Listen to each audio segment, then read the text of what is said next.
Hello, everybody. I'm Ruchi Sengar, and I am back with the tutorial series creating MCQs for CBSE English classes 9 to 12. And this is the concluding part of these series. This is part 4 of the do's and don'ts. We'll move on to other things after this. But as of now, part 1 was the introduction. Parts 2 and 3 had do's and don'ts as well. And this is the concluding part with the final do's and don'ts for beginners such as ourselves. And let's get to it, right?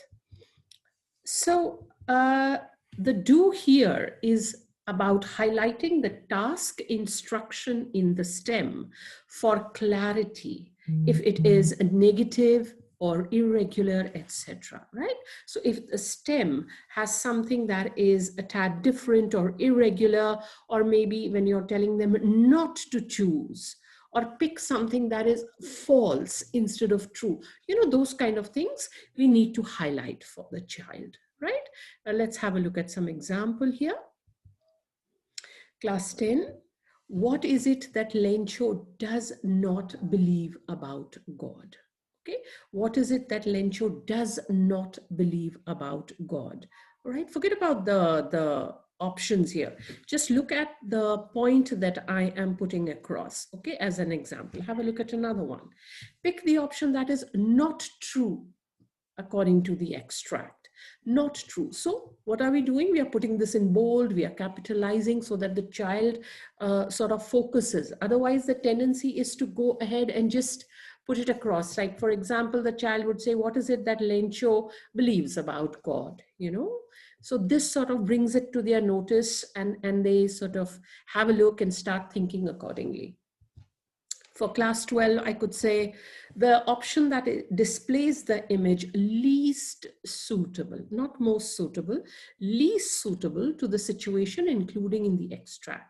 Included in the extract is A, B, C, D, and you have the displays. What are the things the people would not be able to do? Would not. So anything that is negative or irregular, not something that the child is used to naturally attempting, we are going to highlight that task instruction, right? Let's go on to the next one. The next one is a don't. So I would say that don't mix up the options. When you write the options, don't mix up the negative and the positive options, right? Either you keep them completely positive or you keep them completely negative. We try not to keep anything negative in the option. We shift the negative word to the STEM, but nevertheless, not mixing the options, right? Class 10 example. It did not rain at all. It rained heavily. It did not rain enough. It rained all through the night. So you have two nots and you have two statements without the nots. So that's quite a mix up. Okay, we wouldn't want to do that. Let's have a look of a similar don't from class 12. France was surprised. France did not expect. France could not imagine. France saw. So you have two nots here as well. It doesn't work. It's not recommended. It's like shaky, so it's avoidable, right? Let's go on to the next one.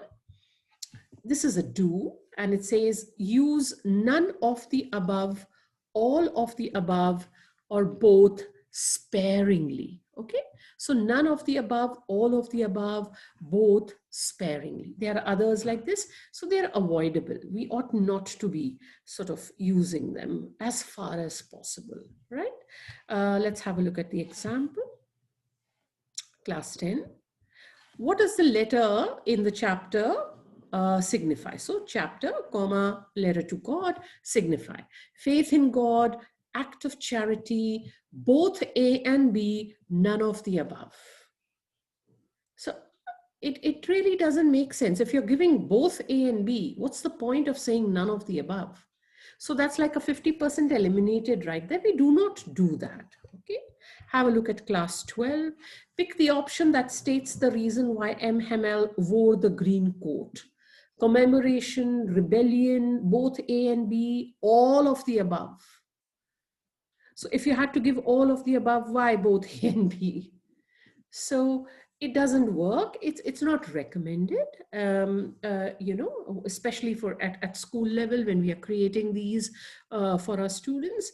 Let's be very clear with our options. There are 100 other ways of putting our point across, right?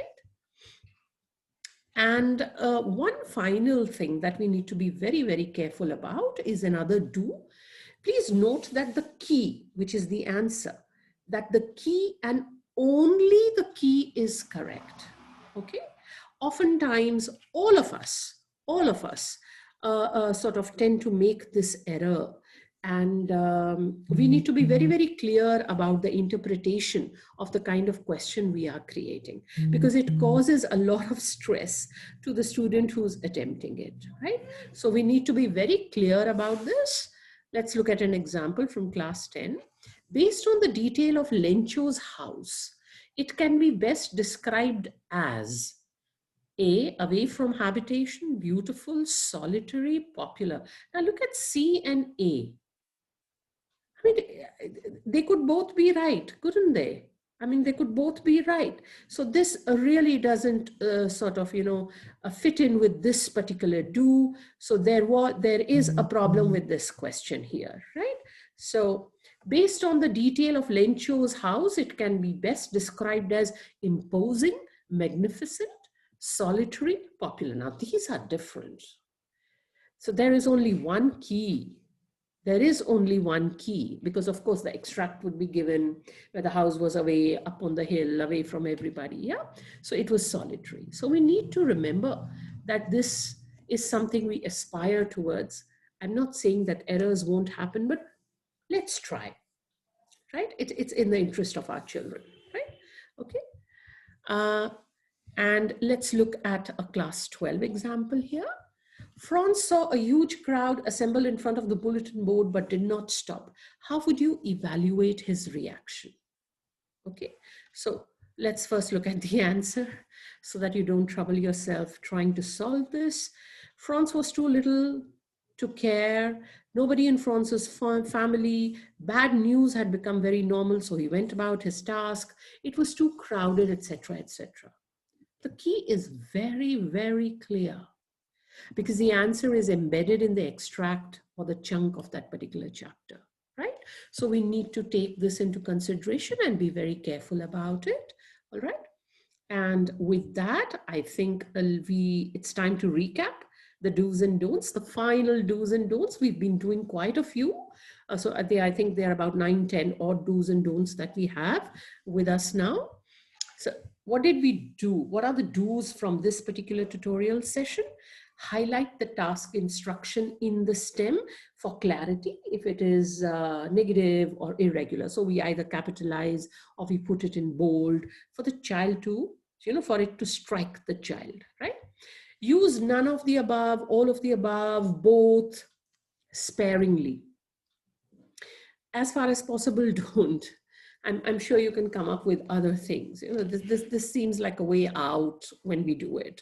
Okay. And what is the don't that we are looking for? We are looking at note that the key and only the key is correct, because this is going to ensure minimum problems when it comes to answers for the MCQs, right? Okay. And with this, we come to the end. Do not forget to visit again for MCQs and HOTS. So now we are going to do some designs of the MCQs. Okay, this is a kind of an MCQ. This is another way this particular MCQ can be created. So varied design. So there are about 15, 20 odd different designs. I think that should be enough for you to go on. It's going to be helpful. This is for CBSE English classes 9 and 12. And we'll be beginning with part 1 of MCQs and HOTS. So how do we match these to the competencies, right? So what is the kind of MCQ that is going to be application based, or what is the kind that is going to be inference based, and so on, right? So don't forget to come back for more. Till then, stay safe, stay empowered, keep rocking.